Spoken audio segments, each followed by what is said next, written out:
জিকির করছেন ইব্রাহিম নবী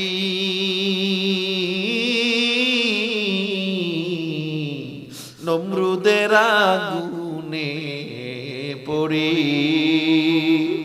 আগুন হলো ফুল বাগিচা আগুন হলো ফুল বাগিচা নবীর পশম জ্বলে না হামেশা ভরসা করো মুমিন গাফিল তাই গো না হামেশা জিকির করো মুমিন গাফিল তাই গো না জিকির করছেন মুসা নবী তুর পাহাড়ে বসে বসে খোদার নূরে পাহাড় জ্বলে খোদার নূরে পাহাড় জ্বলে নবী মুছা জ্বলে না হামেশা ভরসা করো মুমিন গাফিল তাই গো না হামেশা জিকির করো মুমিন গাফিল তাই গো না আপনি তো বলেন মাছের পেটে মানুষ বাঁচবে না আল্লাহ কয় ইউনুস নবীর মতো ভরসা করে দেখ আমি আল্লাহর উপরে ভরসা করে দেখ আমি আল্লাহ তোরে কেমনে বাঁচায় রাখ ও মুসলমান আমায় জবাব দেন যে আল্লাহ ইউনুস নবীকে মাছের পেটে 40 দিন বাঁচায় রাখলো ওই আল্লাহ এখনো আছে না নাই যে আল্লাহ ইব্রাহিম নবীকে আগুন থেকে ফুলের বাগান বানাইলো ওই আল্লাহ আছে না নাই যে আল্লাহ আবাবিল পাখাইয়া আমার আল্লাহ সাহায্য করলো ওই আল্লাহ আছে না নাই যে আল্লাহ নমরুদের মতো বেঈমানকে মশা দিয়া সাইজ করলো ওই আল্লাহ আছে না নাই যে আল্লাহ ফেরাউনকে নীল নদের পানিতে চুবাইয়া ডুবাইয়া মারলো ওই আল্লাহ এখনো আছে না নাই আল্লাহ বুঝি পুরাতন হয়ে গেছে ক্ষমতা বুঝি কিছুটা কমে গেছে না বান্দা না না দুনিয়ার মানুষের চিন্তা এক আল্লাহ কয় মুমিনের চিন্তা আর এক দুনিয়ার মানুষ চিন্তা করে আয় হায় আমার আর কিচ্ছু নাই মুমিনরা বলে যেখান থেকে নাই সেখান থেকে আল্লাহর সাহায্য শুরু ময়দানে বসলে আল্লাহ সগীরা গুনাহ মাফ করে দেন সুবহানাল্লাহ হাদিসে কুদসি কোরআনের পরে যে হাদিসটার অবস্থান এই হাদিসে কুদসিতে আল্লাহ বলেন নাযালাত আলাইহিমুস সাকিনাহ এটা এমন মজলিস আল্লাহ সরাসরি রহমত নূর নাজিল করতেছেন এটা এমন মজলিস এই গোটা প্যান্ডেলটাকে ফিরিশতারা নূরের ফিরিশতারা পুরো আটকায়া নিরাপত্তা দিয়ে রাখছেন সুবহানাল্লাহ সবাই কর না আরো জোরে যারা সুবহানাল্লাহ বলছেন তারা অনেক বড় পুরস্কার পাইছেন বলবো আল্লাহ নবী সাল্লাল্লাহু আলাইহি সাল্লাম বলেন من قال سبحان الله كتبت له 20 حسنات কেউ যদি একবার সুবহানাল্লাহ বলে আমল নামে আল্লাহ 20টা নেকি লিখে দেন সুবহানাল্লাহ অন্য বর্ণে আসছে কুতিবাত লাহু 1000 হাসানাত একবার সুবহানাল্লাহ বলে আল্লাহ 1000 নেকি লিখে দেন তাহলে কি পরিমাণ আল্লাহ তাআলা আমাদেরকে দয়া রহমত করছেন তো চিন্তা করেন যেই ময়দানে আসছি তো আসছি কেউ খালি যাচ্ছি না আল্লাহ কি পরিমাণ মহব্বত করছেন গুনার নিয়ত করলে গুনাহ হয় না সওয়াবের নিয়ত করলেই সওয়াব শুরু হয়ে যায়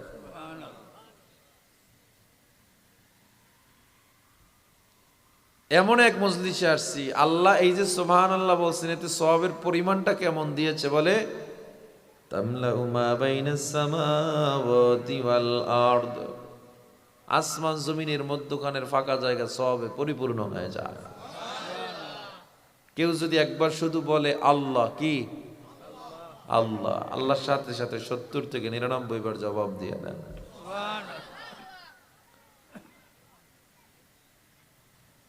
তাইলে আমরা এই মজলিসে আসছি নাকি আল্লাহ নিয়ে আসছেন সুতরাং যতটুকু কথা হবে আমলের নিয়তে শোনা যাবে ইনশাআল্লাহ। আমি যে আয়াত পড়েছি, ওয়ামাই ইয়াতাওয়াক্কাল আলাল্লাহ, যেই বান্দা আল্লাহর উপরে ভরসা করবে ফাহুয়া হাসবু, এর জন্য আল্লাহই যথেষ্ট।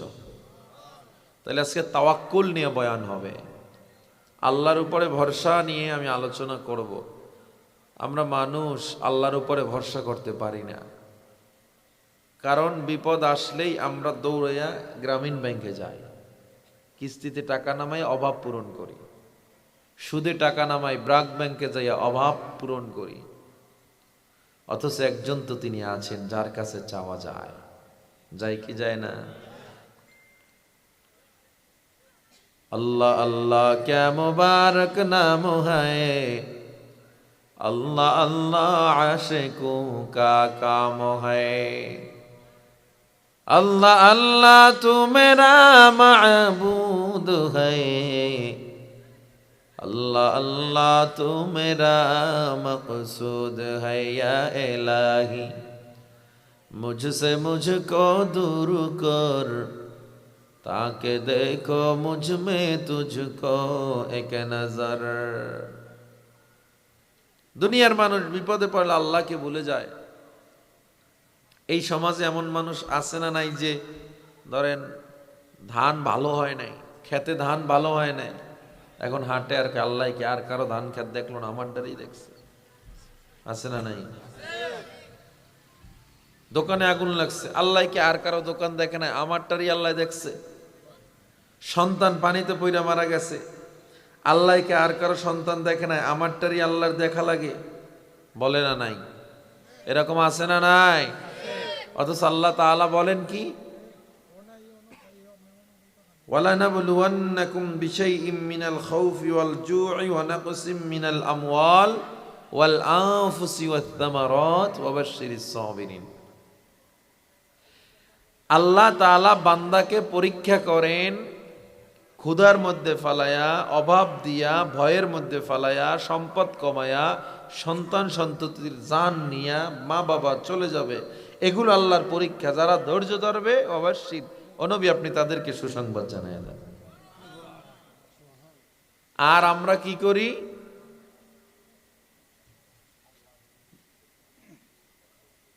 আমরা বিপদে পড়লে আল্লাহকে তো ভুলে যাই, আর আমরা রিজিকের মালিক অনেকে পীর সাহেবকেও বানায় রাখছি,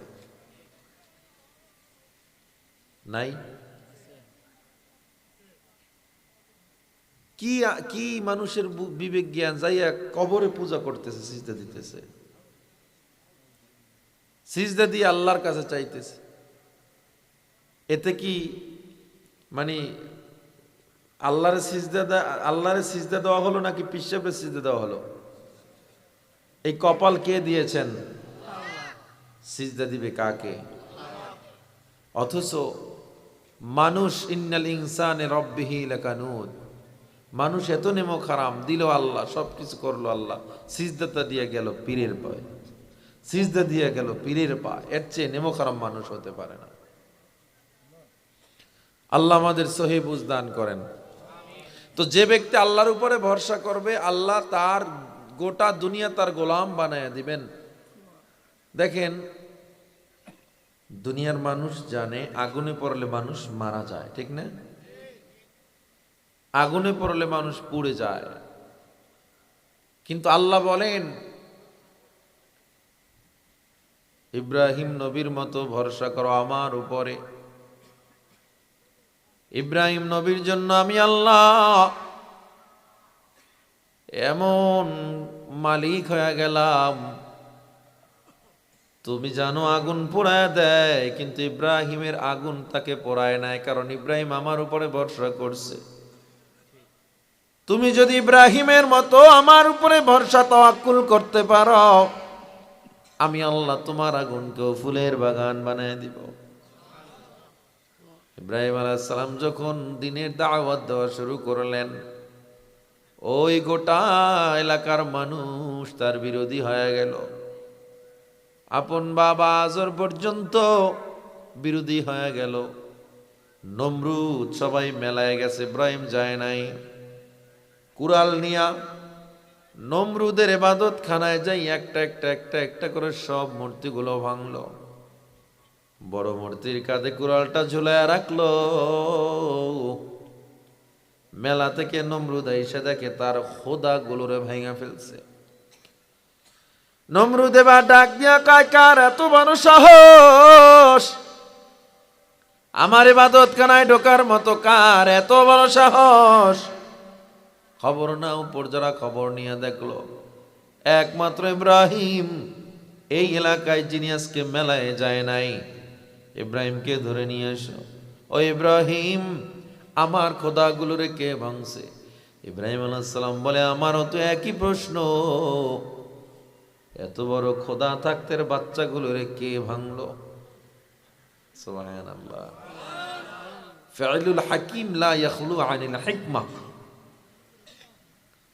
আমারও প্রশ্ন, তোমার এত বড় এক খোদা থাকতে বড় মূর্তিটাকে ইব্রাহিম ভাঙে নাই? কারণ তাওহীদের দাওয়াত দিব ওরে দিয়া। এই বাচ্চাগুলোরে ভাঙলো। নমরুদের জবান থেকে তার খোদা দুর্বল এটা বের করার জন্য ইব্রাহিম প্ল্যান করেছে। বড় মজলিস, বিশাল রাজপ্রাসাদ। নমরুদ বলে ফেললো, কেমনে বাঁচাইবে? ওর কি শক্তি আছে নাকি? ইব্রাহিম আলাইহিস সালাম ডেকে বলো, নমরুদ আমায় একটু জবাব দেন, যেই খোদা তার নিজের বাচ্চাকে বাঁচাতে পারে না, ওই খোদা কেমনে সূর্যটাকে উঠায়, কেমনে অস্ত্র দেয়, কেমনে বাতাস দেয়, আগুন দেয়? তুমি যে খোদা মানো এটা ডুপ্লিকেট খোদা, ভণ্ডের খোদা। এর গায়ে শক্তি নাই, এর গায়ে পাওয়ার নাই। তোমাকেও বানায় নাই, আমাকেও বানায় নাই। আমি এক এমন আল্লাহর গোলাম, আমি এমন আল্লাহর ইবাদত করি যিনি আসমান বানাইছেন, যিনি জমিন বানাইছেন, যিনি গোটা দুনিয়া সৃষ্টি করেছেন। লাউ কানা ফীহিমা আলিহাতুন ইল্লাল্লাহু লাফাসাদাতা।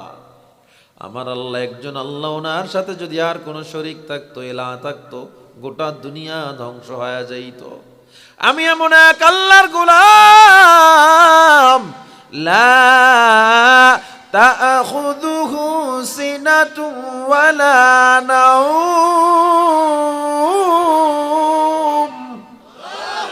আমি এমন এক আল্লাহর গোলাম যিনি একটা সেকেন্ডের জন্য ঘুমান না, তন্দ্রাও দেন না। আমরা এমন এক আল্লাহর গোলাম যিনি আমাদেরকে রিজিক দেয়, যিনি আমাদেরকে দুনিয়ার বাতাস দেয়, আগুন দেয়, পানি দেয়। নমরুদের মাথা খারাপ হয়ে গেল। আমার খোদায়িত্বের উপরে ইব্রাহিম প্রশ্ন তুলে ফেললো, আমার খোদায়িত্ব চলে যাবে, এটা সহ্য করা যায় না। নমরুদ এবার ডাক দিয়া বলল, ইব্রাহিম আমার পূর্বের খোদা, পূর্বের ধর্মের অপমান করছে, ওর শাস্তি হওয়া দরকার। আগুন সাজাও। অগ্নিকুণ্ড সাজাইল। এত কঠিন অগ্নিকুণ্ড, উপর থেকে পাখি উড়ে যায়, ছাই হয়ে জমিনে পড়ে যায়। ইব্রাহিমকে আগুনে পোড়ানোর জন্য যখন চরকা বানাইলো, চরক গাছ বানাইলো, ওই চরক গাছে ঘুরাই ইব্রাহিমকে ফালাতে হবে। কেউ হাত দিয়ে ফালাইতে গেলে তাপে সেও পড়ে যাবে। এজন্য চরকার মাথায় ইব্রাহিমকে বসাইছে। এবার চরকার রশি যখন সবাই দূর থেকে টান দিছে, চরক গাছ নড়ে না।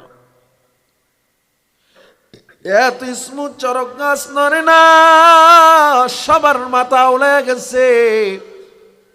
চরক গাছ আমরা ট্রাই করে ভালো করে দেখলাম, এরপরও কেন নড়ে না? ইবলিস এসে নমরুদের কানে কানে বলে, নমরুদ, এই মুহূর্তে ইব্রাহিমের দুনিয়ায় আপন কেউ নাই, কিন্তু তিনি একজনের উপরে ভরসা করে আছে। কে? এই দুনিয়ায় তার আপন কেউ নাই। তার বাবা আজর পর্যন্ত ইব্রাহিমের পক্ষে নাই, কিন্তু ইব্রাহিমের পক্ষে একজন আছে। সবাই বলেন তিনি কে? ইবলিস ডাক দিয়ে কয়, তুমি কেন? গোটা দুনিয়ার মানুষ যদি ওই রশি ধইরা টানো, নড়বে না। কারণ আমার আল্লাহর উপরে ইব্রাহিম ভরসা করছে। আল্লাহ ইব্রাহিমের পক্ষে কোটি কোটি ফেরেশতা রশি ধইরা রাখছে। দুনিয়ার কোন মানুষ মিলা চরক গাছ নাড়াতে পারবে না। নমরুদ বলে, আমি কি করব? আমি অপমানিত হয়ে যাব। ইবলিস বলে, একটা বুদ্ধি দেই, এখানে জেনা ব্যভিচার চালু করে দাও। এখানে যদি জেনা ব্যভিচার চালু হয়ে যায়, ফেরেশতাগুলো চলে যাবে। জিনা চালু করে দেওয়া হলো। এমনকি তাফসীরে পাওয়া যায় ইব্রাহিম নবীকে উলঙ্গ না করলে শয়তান বলে ফেরেশতা যাবে না। ইব্রাহিমকে কে উলঙ্গ করবে? মজলিসের মধ্যে কেউ নাই উলঙ্গ করার মতো সাহস কেউ দেখায় না, কিন্তু আজও ডেকে বলে আমি করব। ইব্রাহিমের চোখ বেয়ে বেয়ে পানি পড়া শুরু হয়ে যায়। ইব্রাহিম কান্না করে আর কয়, ও আমার বাবা, দুনিয়ার মানুষ আমার এখন কেউ আপন না, একমাত্র তুমি আমার আপন। তুমি আমার ইজ্জতের উপর আক্রমণ করিও না, যদি করো জেনে নাও আমারও কিন্তু একজন ভরসার একজন আছে, ওই আল্লাহর কাছে আমি বলে দিব। ও বাবা, খবরদার আমার অপমান করিও না। চোরে শোনে না ধর্মের কাহিনী। ইব্রাহিম আলাইহিস সালামের কাপড়ে যখন হাত দিল, আল্লাহর কুদরতি অন্তরে জোশ মেরে দিল। ইব্রাহিম তো আমার হয়ে গেছে, আমি কেন ওরে অপমানিত হতে দিব? ইব্রাহিমের কাপড় খোলে জিবরিল আমিন জান্নাত থেকে কাপড় নিয়ে চলে আসছে। ভরসা করছে কার উপরে? ইব্রাহিম আলাইহিস সালামের গায়ে যখন জান্নাতের পোশাক লাগায় দেওয়া হয়, জিবরিল আমিন তখন ডেকে বলে, ইব্রাহিম, আমি আল্লাহর পক্ষ থেকে আসছি, আল্লাহ আমাকে পাঠাইছেন, কোন সাহায্যের প্রয়োজন আছে কিনা? ইব্রাহিম আলাইহিস সালাম বলে কোন সাহায্যের প্রয়োজন। জিবরিল বলে কোন সাহায্যের প্রয়োজন আছে কিনা?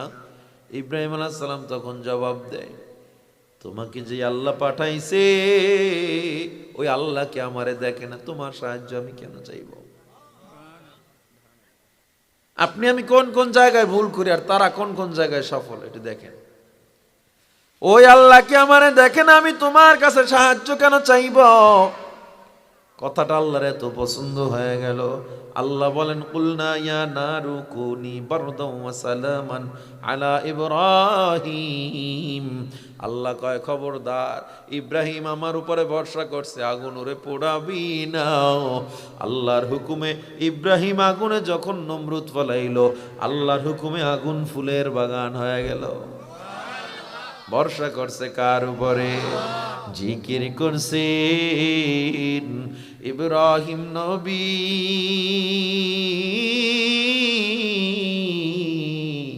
নমরুদের আগুনে পড়ি।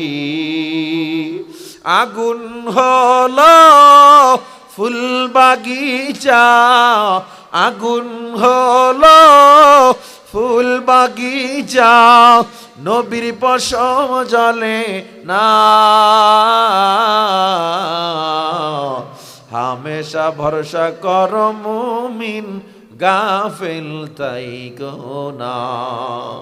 হামেশা জিকির কর মুমিন, গাফেল তাই গো না। জিকির করছেন মুসা নবী, তোর পাহাড়ে বসে বসে, খোদার নূরে পাহাড় জলে, খোদার নূরে পাহাড় জলে, নবী মুছা জলে না। হামেশা ভরসা কর মুমিন, গাফেল তাই গো না। হামেশা জিকির কর মুমিন, গাফেল তাই গো না। ভরসা করব কার উপরে? আমারে খাওয়ায় কে? দুনিয়ার মানুষ বলে আগুন মানুষকে পোড়ায়া দেয়, আল্লাহ বলে না না, আমার উপরে ভরসা কর, আগুন আমি তোর জন্য ফুলের বাগান করে দিব। দুনিয়ার মানুষ বলে 1000 কোটি টাকা ঋণ হয়ে গেছো, সব আগুন লেগে পুড়ে গেছে, ও নিঃস্ব হয়ে গেছে, দেউলিয়া হয়ে গেছে, কিচ্ছু নাই, ও আর কোনোদিন দাঁড়াতে পারবে না। আল্লাহ কয়, দুনিয়ার সবাই বলবে সব দরজা বন্ধ, একটা দরজা খোলা, আমার কাছে চেয়ে দেখ। ওই 1000 কোটি আর 2000 কোটি টাকাও যদি ঋণ হও, আমার উপরে ভরসা করে দেখ, এটা দিতে আমার এক মুহূর্ত টাইম লাগবে না। ঠিক কিনা বলেন? দুনিয়ার মানুষের জ্ঞান বলে, আইনস্টাইনও বলবে পানির উপর দিয়ে চলা যায় না, পানির উপরে হাঁটা যায় না, পানির উপরে রাস্তা হয় না, সুরমা নদীর মধ্যে রাস্তা নাই, বঙ্গোপসাগরে রাস্তা নাই, যমুনা নদীতে রাস্তা নাই, মেঘনা নদীর মধ্যে কোনো বাস চলতে পারবে না। আল্লাহ কয় তুই মূসা নবীর মতো আমার উপরে ভরসা কর। যেই আল্লাহ বলে মূসা নবীর উপরে ভরসা কর, কেন আল্লাহ বলে কয় আমি আল্লাহ মূসা যখন আমার উপরে ভরসা করালো, নীল নদের পানি আমি রাস্তা বানায়া দিলাম। আল্লাহ কয় মূসা হাতের লাঠি দিয়া পানির উপরে আঘাত করো। মূসা আলাইহিস সালাম পানিতে আঘাত করলো, রাস্তা হয়ে গেল। বলেন তো এই ভরসাটা ছিল কার উপরে? ও আমার যুবক, তোমার আমার ভরসার লেভেল ওই পর্যন্ত না। ইব্রাহিম নবী আগুনের মধ্যে পরেও বলে ও জিবরিল তোমার সাহায্য চাই না। আর আপনার ঘরে এক ওয়াক্ত খানার অভাব, আপনি দৌড়ে সুদে নাম লেখাইলেন, সুদ নামাইলেন। ও বান্দা, সুদের 70টা গুনাহ, সবচেয়ে ছোট্ট গুনাহ মায়ের সাথে জিনা করার গুনাহ, আর বাকি 69টা কত ভয়ঙ্কর। কেমনে সুদ খায় মুসলমান, কেমনে কিস্তিতে টাকা নামায়, সুদে টাকা নামায়। অনেকে ধান লাগায়, সুদে ধান লাগায়। এ মুসলমান, মাসআলা মাসাইল না যাই না ধান লাগাবেন না। ইমামের কাছে যান, মুহাদ্দিসের কাছে যান, মুফতির কাছে যান, গিয়া ভালো করে মাসআলা জেনে নেন। কারণ সুদ যদি একবার আপনার রক্তে ঢুকে যায়, ওই রক্ত কোনো দিন ওই শরীর জান্নাতে যাবে না। দুনিয়ার মানুষ ভরসা করে না, দুনিয়ার মানুষের জ্ঞান আগুন পোড়ায়া দেয়। আল্লাহ কয় আমার কাছে ইব্রাহিমের মতো চা পড়বি না, মুসার মতো চা রাস্তা হয়ে যাবে। দুনিয়ার মানুষ বলে কুমিরের পেটে মানুষ ঢুকে গেলে বাঁচে না, মরে। সায়েন্স কি বলে? মরে। আপনি কি বলবেন? একটা মানুষ যদি কুমিরের পেটে ঢুকে, বাঘের পেটে ঢুকে যায়, অক্সিজেন নাই, শ্বাস বন্ধ, ভিতরের গরম তাপমাত্রা, 1 মিনিটও মানুষ বাঁচতে পারে না। আল্লাহ কয় ইউনুস নবীর মতো ভরসা করে দেখ, আমি ইউনুসকে 40 দিন মাছের পেটে রাখলাম, তোরে আমি 40,000 বছর রাখার ক্ষমতা আছে না নাই? আপনি তো বলেন মাছের পেটে মানুষ বাঁচবে না। আল্লাহ কয় ইউনুস নবীর মতো ভরসা করে দেখ, আমি আল্লাহর উপরে ভরসা করে দেখ, আমি আল্লাহ তোরে কেমনে বাঁচায় রাখ। ও মুসলমান, আমায় জবাব দেন, যে আল্লাহ ইউনুস নবীকে মাছের পেটে 40 দিন বাঁচায় রাখলো, ওই আল্লাহ এখনো আছে না নাই? যে আল্লাহ ইব্রাহিম নবীকে আগুন থেকে ফুলের বাগান বানাইলো, ওই আল্লাহ আছে না নাই? যে আল্লাহ আবাবিল পাখাইয়া আমার আল্লাহ সাহায্য করলো, ওই আল্লাহ আছে না নাই? যে আল্লাহ নমরুদের মতো বেঈমানকে মশা দিয়া সাইজ করলো, ওই আল্লাহ আছে না নাই? যে আল্লাহ ফেরাউনকে নীল নদের পানিতে চুবাইয়া ডুবাইয়া মারলো, ওই আল্লাহ এখনো আছে না নাই? আল্লাহ বুঝি পুরাতন হয়ে গেছে, ক্ষমতা বুঝি কিছুটা কমে গেছে? না বান্দা, না না। দুনিয়ার মানুষের চিন্তা এক, আল্লাহ কয় মুমিনের চিন্তা আর এক। দুনিয়ার মানুষ চিন্তা করে আয় হায় আমার আর কিচ্ছু নাই, মুমিনরা বলে যেখান থেকে নাই সেখান থেকে আল্লাহর সাহায্য শুরু।